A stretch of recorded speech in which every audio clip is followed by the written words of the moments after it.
How's it going, guys? I got the finals match from the DrPlague tournament. Now, neither of these sides look like anything I would normally use, and that's because this is not my video. This is my buddy Alex's video, and he actually made it to the finals, and it's gonna be him against a guy named DrPlague.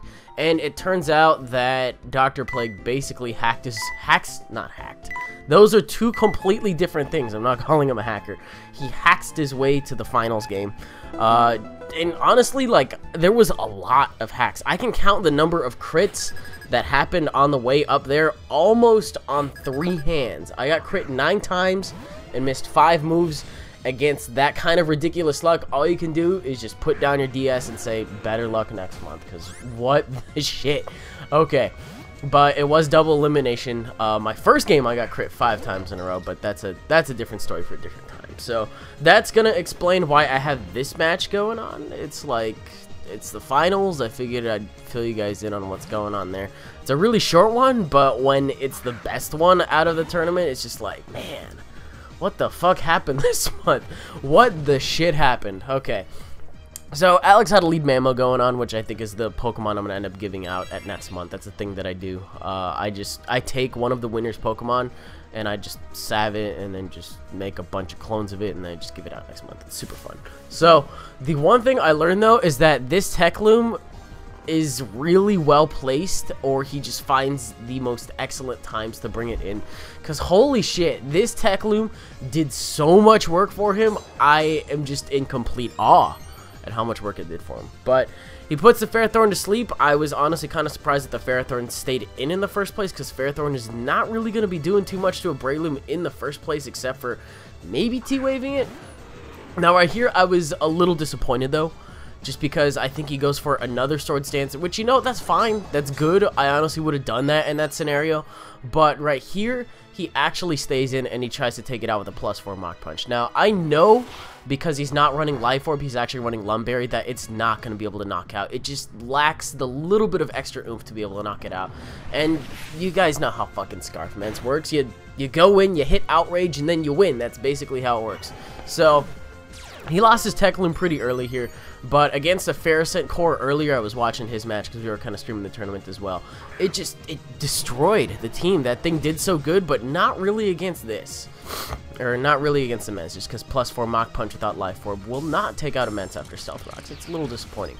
But he still got his Mamoswine, so that's alright, you know, nothing bad there. And he just ends up getting to take it out. So I think he ends up going into his Ferrothorn after this, thinking that he's going to be more or less safe. So I think Alex is not running Icicle Crash.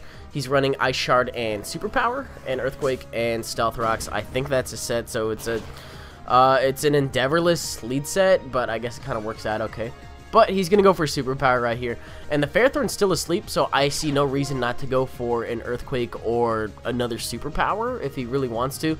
But it turns out that the Ferrothorn has Rocky Helmet. So going for, like, not Superpower would have been my only concern here. But the way I see it, you know, he's probably going to bring in Volcarona immediately after this, which is kind of scary. But to be honest, you just want to stay in on it and ensure that yourself that it doesn't get too many quiver boosts, which is kind of why I'm saying that if Volcarona were to come in immediately after this, I mean, rocks are up, which is great, but to have gone for an Earthquake right there instead of taking it out.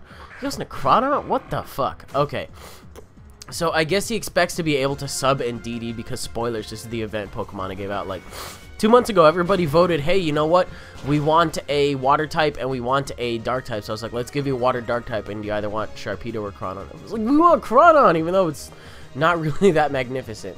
But he makes a smart play, decides to go for the Superpower, just to ensure that this thing does not get up a sub and DD, because he does recognize that this is the thing I gave out 2 months ago. So he knows the set, and he knows not to just get a safe switch, or not to get, what am I trying to say here? Not to switch so it gets a sub up, because that's going to be pretty scary otherwise. But Honchkrow is naturally faster, and this is the other member of his team that pretty much put in a lot of work. Just gets to go for a Brave Bird, doesn't even have to fuck around with Sucker Punches. It's faster than it naturally, and he gets a +1 Moxie Boost, which is magnificent. So this was the thing that I ended up missing 2 Sleep Powders on.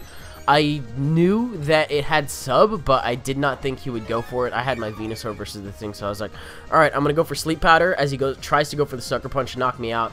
Turns out Missed the first one, and then I go for a second sleep powder as he ended up going for Brave Bird, and I missed both of those, which was really unfortunate. Could have taken it out with an HP Ice, and then just, I forgot what his last one was, but I was at full HP, so even if it was Mamo, I think I could have worked around with it. It might have been Breloom, so I could have taken it out with Sludge Bomb.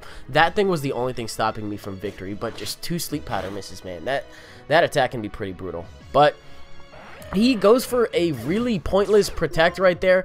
I completely forgot to address that. That was actually a misclick on Alex's behalf that he went for the Brave Bird because he was watching the stream chat. But it worked out because Dylan just has protect on a lot of stupid shit, and I really don't know why. But okay. And then he doesn't even have to worry about smashing or anything like that. The one thing that we learned from earlier is that his Cloyster is, in fact, a not positive speed nature. It's a positive attack nature, which is why my Venusaur outsped it, but I had to throw away a lot of Pokemon to get rid of it. Ordinarily, Venusaur would not be outspeeding Cloyster if it was a positive speed nature. So, with that knowledge, he was like, oh, you know what? I'll just Brave Bird it right now because it's not boosted or anything like that. I think right here he ends up going for a Brave Bird, but he went for a Brave Bird predicting the Quiver Dance, just to be fair. But he just gets taken out with the Bug Buzz. That's fine. Honchkrow got 3 kills, and you know what? He still has a team full of Pokemon, one of which is a Scarf Keldeo. So he had the situation under control the entire time, as long as he got 1 Quiver, or no, even if he got like what? 1 Quiver Dance up? Yeah. 1 sounds about right. I don't know whether or not he had Giga Drain, but yeah, Keldeo's just gonna do the biz and then just clean up the game. So, I'm sorry it was so short it had to be regular speed just to be a decent narration. But, to be fair, I didn't really have anything else. And I haven't really had the opportunity to battle lately, and even if when I did, I just kind of felt like playing on TCGO more. I've been enjoying that a little bit more. And then Showdown as well, so maybe I'll Showdown with some teams or stuff. I don't know. I'll get back to Wi-Fi eventually. I just need a day where everything settles down, alright? It's just going to be a fairly busy week this week is all. So, anyways, that was a battle. It was not my battle, but I kind of hope you guys enjoyed it anyway. If you did, you're more than welcome to leave a like rating, comment, and subscribe, and do your thing.